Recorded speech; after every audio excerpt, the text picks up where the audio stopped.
Charles-Henri Joyot, 31 ans, profession concepteur-rédacteur. Cannes Lions, c'est le Graal, c'est vraiment le Graal, c'est ce qu'il y a de mieux dans le métier, c'est un peu pour ça qu'on se lève le matin. Et parce que c'est ce qui se fait de mieux, c'est la tendance en général à suivre, c'est tout ça. Donc ça évoque beaucoup de choses pour un créatif, les Cannes Lions. J'ai été 3 fois à Cannes, 2 fois en ayant envoyé des choses, 1 fois en n'ayant rien envoyé. Donc déjà, c'est pas le même Cannes, tu le vis pas du tout de la même manière. Les 2 fois où j'ai envoyé, j'ai eu la chance d'en gagner en plus. Donc ça, c'est vraiment la belle partie de Cannes.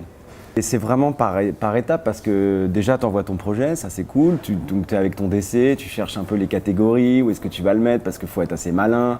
Si tu as la chance dans une grosse agence, ils multiplient les catégories pour multiplier les chances, donc ça c'est assez cool aussi. La deuxième étape c'est les shortlists, donc ça en général tu sais si tu es shortlisté le matin. Donc quand tu es shortlisté, c'est déjà aussi une grande victoire parce qu'une shortlist à Cannes, c'est presque un prix, même si aujourd'hui il y a beaucoup de prix qui sont distribués, mais c'est déjà très bien.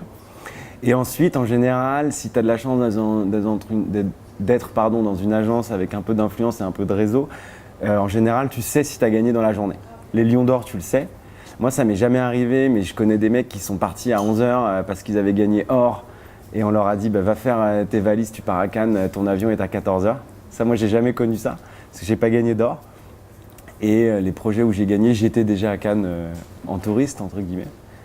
Et voilà, et la troisième excitation, évidemment, c'est le soir, la fameuse cérémonie avec cette...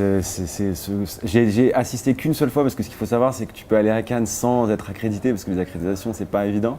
Donc j'ai été accrédité qu'une seule fois, et c'est vraiment génial et impressionnant à voir. Tu es dans le fameux festival. Et tu vois les meilleures créations du monde, tu vois. Donc ce qu'il faut savoir pour la petite histoire, c'est que quand tu gagnes or et grand prix, tu es en bas, parce que tu te lèves et tu vas le chercher sur scène. Quand tu n'es que bronze et argent, tu es en haut et tu as un petit côté assez frustrant.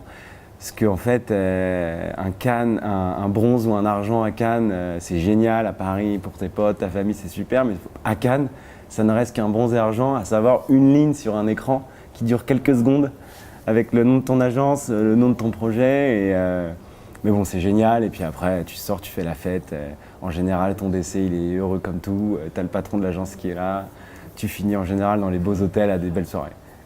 Tic Tac, la pire haleine du monde. Et ça, c'était encore plus exceptionnel parce que c'était mon premier prix, mon premier Cannes. On avait vendu ça, on était encore stagiaire. Donc du coup, c'était vraiment, on découvrait, limite, on ne savait pas vraiment ce que c'était Cannes.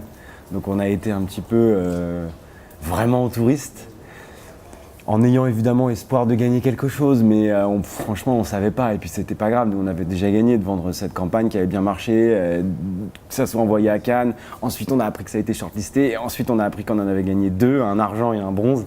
Donc là, tu te sens au 7e ciel, là. Il ne peut rien t'arriver.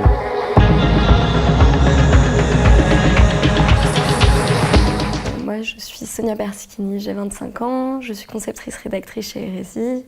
J'ai eu l'occasion de participer au Young Lion en 2017. Donc Cannes représente pour moi une belle opportunité. Enfin, on a pu se confronter à plein de teams créatifs à travers le monde, du même âge à peu près. Cannes, c'était génial pour voir toutes les campagnes.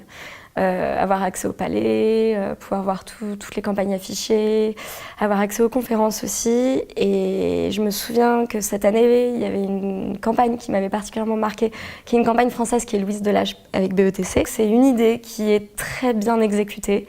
Quand tu es jeune créatif, que tu touches à du social media, en plus sur un sujet comme ça, tu te dis que tu as envie d'avoir une idée comme ça, surtout qu'elle a été très bien exécuté dans le sens où ils ont réussi à lancer le profil, réussi à obtenir des followers, donc du coup ça a eu un vrai impact. C'est pas juste un compte Instagram qui a été créé et qui n'a pas eu de reach. Donc ouais, on aime cette campagne.